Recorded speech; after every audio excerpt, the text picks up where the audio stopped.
pamoja na watu wengi sana kuzungumza changamoto nyingi sana ambazo zinawakabili vijana, leo hii twende tuangalie kwa kona nyingine ambayo ni ya tofauti kabisa. Wewe kama kijana, mimi na wewe tushirikishane katika masuala matano yanayokukabili, ambayo wewe unayo, pengine kama sio yote basi moja mimi ninayo, au rafiki yako ama jirani yako anaweza kawa na changamoto hizi tano ambazo kwa kiasi kikubwa zinatukabili vijana wa sasa. Changamoto ya kwanza kabisa ni swala la identity crisis. Napozungumza identity crisis, wala usihangaike na hicho Kiingereza. Ni namna gani wewe kama kijana una uwezo ukikaa unajifikiri wewe ni mtu wa aina gani, kuanzia mitazamo yako, kuanzia unavyoonekana, self concept yako ipoje, wewe unajionaje katika jamii hii, wewe ni mtu wa aina gani? Je, unatambua? Vijana walio wengi hawana hicho kitu, wanakosa hicho kitu. Sasa kwa nini wanakosa hicho kitu? Twende katika changamoto ya pili. Sasa hivi kitu kikubwa zaidi ambacho kinawakumba vijana pia tunaita social comparison. Kwa sababu ya maendeleo makubwa ya sayansi na teknolojia, matumizi ya Instagram, matumizi ya TikTok, matumizi ya Facebook yamekuwa makubwa, na walio wengi wanatengeneza maudhui ambayo hayana uhalisia kwenye mitandao ya kijamii. Sasa unakuta kijana kwa sababu anakosa kujitambua yeye ni nani, analazimika kujilinganisha na kila mtu ambaye anamuona katika mitandao ya kijamii ama katika jamii. Kwa kimsingi hii lazima iwe kitu ambacho wewe kama kijana upingane nacho na usikubali, kwa sababu wewe ni wewe na mtu mwingine ni mtu mwingine, na sio kile unachokiona kipo hivyo. Lakini pia kwa sababu vijana wamejiingiza kwenye changamoto ya social comparison, kwa maana wanajilinganisha na vitu ambavyo pengine sio halisia. Kitu gani sasa madhara yake inatuleta katika changamoto ya tatu, ambayo ni kukosa kujiamini, lack of self esteem and self respect. Vijana wengi hawajiamini kwa sababu wanaona kama wamechelewa. Akijitazama anaona sio yeye ambaye anapaswa kuonekana vile, akitazama wenzake wanavyojinasibu ama ambavyo wanaonekana kwenye mitandao ya kijamii, anakosa ile hali ya kujiamini. Na ukishakosa hali ya kujiamini, unatoka katika hiyo changamoto unaingia kwenye changamoto nyingine ya nne, ambayo ni kukosa matumaini. Wanasema sense of hopelessness, yani kwamba mtu sasa anakosa matumaini.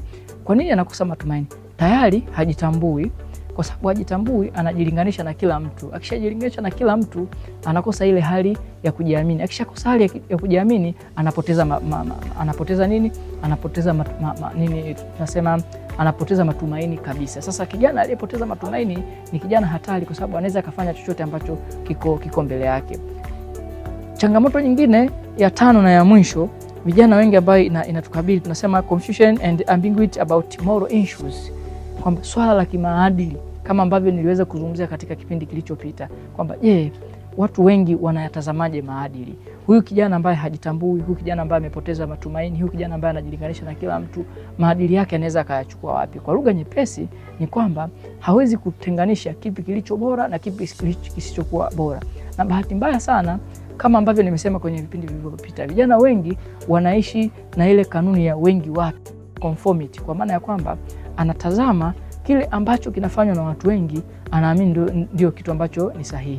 Kimsingi katika masuala ya maadili hakuna hiyo kanuni. Kanuni ya maadili ni kwamba pamoja na kwamba kinafanywa na watu wachache, kikiwa kitu kizuri kinabaki kuwa kitu kizuri. Na bahati nzuri hakuna mbadala wa kitu kizuri. Kama kitu ni kizuri tu, na hakuna utetezi wa ukweli. Ukweli utabaki kuwa ukweli na uongo utabaki kuwa muongo. Sasa tunawezaje kutoka katika haya mazingira, wewe kama kijana? Kimsingi lazima tutumie vizuri mitandao ya kijamii, kwa sababu imefikia hatua sasa wenye fedha imeonekana ni watu wa maana zaidi kuliko wenye elimu.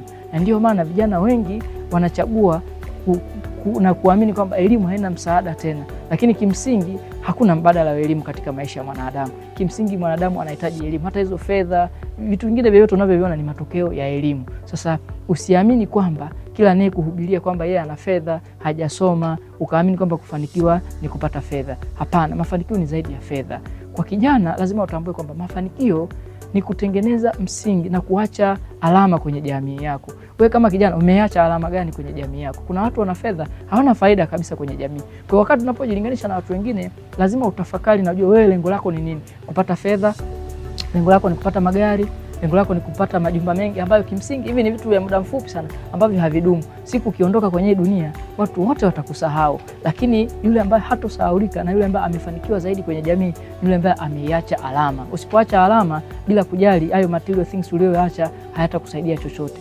Kesho na kesho kutwa hiyo nyumba uliyojenga pengine itakuwa imebomolewa na haitakuwa ile ambayo wewe unaijua. Miaka 20, 30 ijayo nyumba yako haitakuwepo, hata hicho kiwanja chako pengine kitakuwa kinatumika kwa mbinu zingine tofauti, kwa matumizi mengine tofauti. Hiyo gari yako watu wataiona haina thamani tena, lakini kama umeacha alama, nakwambia itadumu vizazi kwa vizazi na watu watakukumbuka. Asanteni sana.